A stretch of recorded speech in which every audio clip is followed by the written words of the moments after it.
নমস্কাৰ আৰু স্বাগতম জনাইছোঁ মোৰ অন্য এটা ভিডিঅ'লৈ আপোনাক সকলোকে Abinash blog and Assamese mixer music লাইব্ৰেৰীলৈ।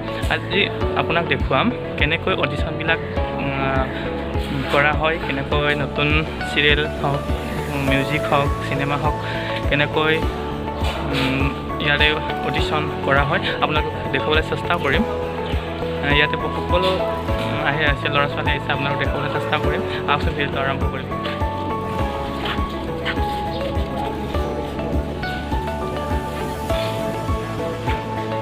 দেখিবলৈ পাইছে অডিশ্যনৰ ভাগত ইয়াতে এইটো অডিশ্যন লৈ আছে, ইয়াত লিখি আছে, তেওঁ সকলো আহিছে।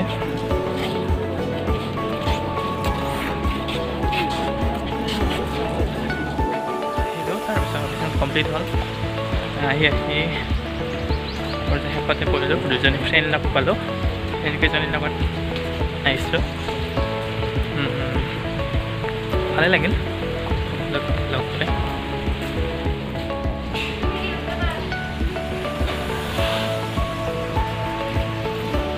অডিশ্যন কমপ্লিট হ'ল। তাৰপাছত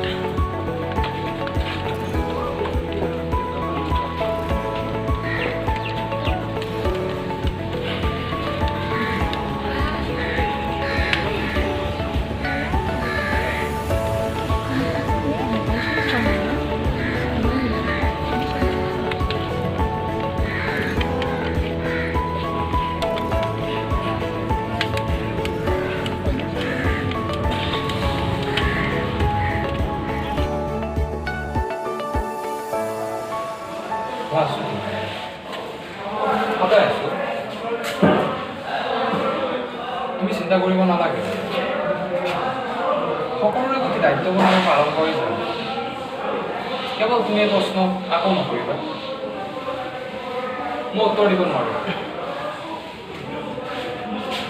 কাৰণ সুধিছা, কাৰণ মই পুৰুষ,